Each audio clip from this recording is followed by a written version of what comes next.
Rwanda is a sub-Saharan country endowed with so much beauty as a result of its landscape, brought on by its mountains, hence the name Land of 1,000 Hills. In 1994, Rwanda was brought to the limelight as a result of the genocide.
Rwanda, our beautiful and dear country, adorned of hills, lakes, and volcanoes. As all your children, Abanyarwanda, let us sing your glare.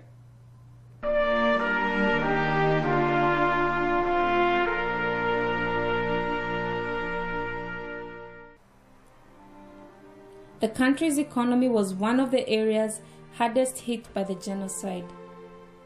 2 decades later, Rwanda has made substantial steps to better its economy, but a lot still needs to be done to eradicate poverty. What is this?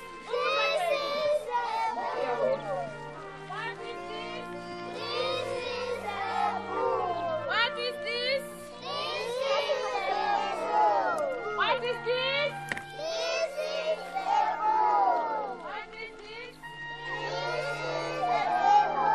What is this?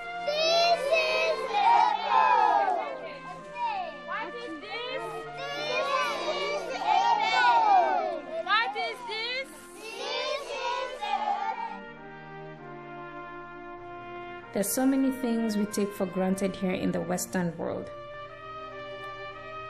While we are familiar with the word breakfast, in villages in Rwanda, that doesn't exist. Many families eat once. Kids go to school without taking breakfast.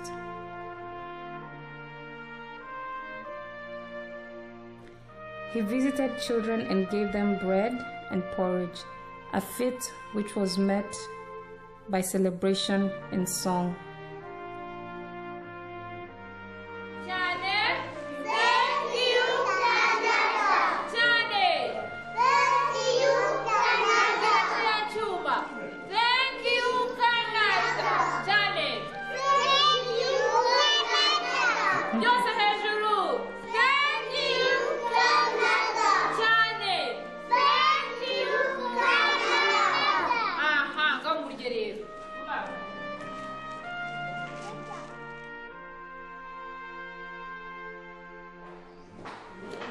I don't have a problem of clothing. All I do, I just buy fabric and I sew for my kid and myself, so there we have clothing that we can wear. But now this course is gonna end very soon, and if this ministry, Rise of Hope, cannot help me no more, meaning by buying for me a sewing machine for myself so that I can keep sewing for my kids, and not only sewing the clothing for my kids, but I can use it to provide for my family, because I can sew clothes and then sell them and have money for food. But if there's no one, or this ministry cannot provide for us no more, then what I'm gonna do, I'm gonna be home waiting for God's will to happen again. This young lady is one of the orphans we did help. She was left with 2 kids, younger siblings, because of the genocide in 1994. She's thankful of this ministry, Rise of Hope. It gave her hope. Now that she knows how to sew, not only she can provide clothing for her sisters and brother, but now she can even find work and provide for her family. My name is Jean-Marie Wizemana. I'm the Executive Director of Rise of Hope Ministries in Canada, in Ottawa. I have met Pastor Alphonse Ntihemuka a few years ago, and he has approached me regarding projects to carry out in Rwanda to help people who are in need in villages.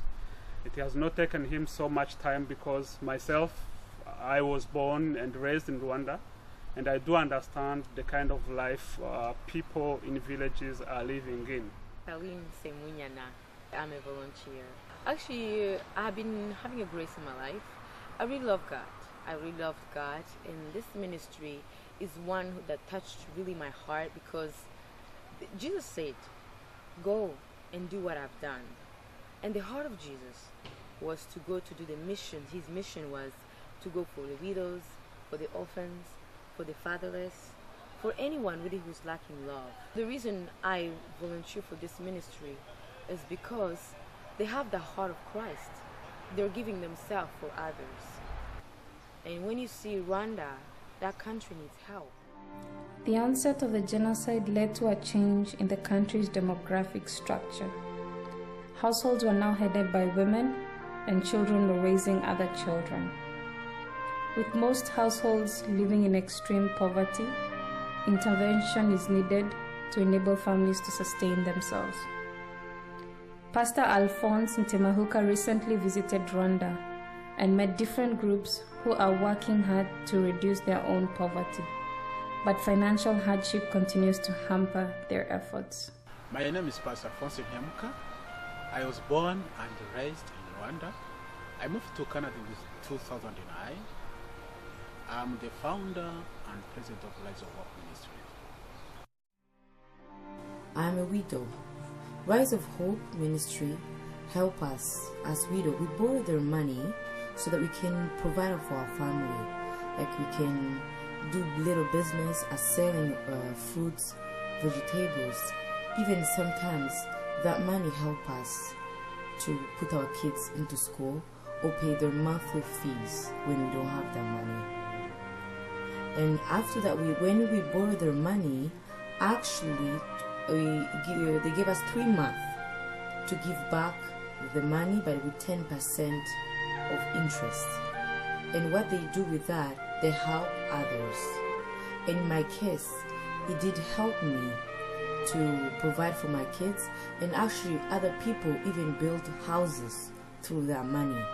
And I even remember one widow who didn't have money for her child's fees for her school, and she could provide through that money she borrowed. She borrowed from the ministry of Rise of Hope.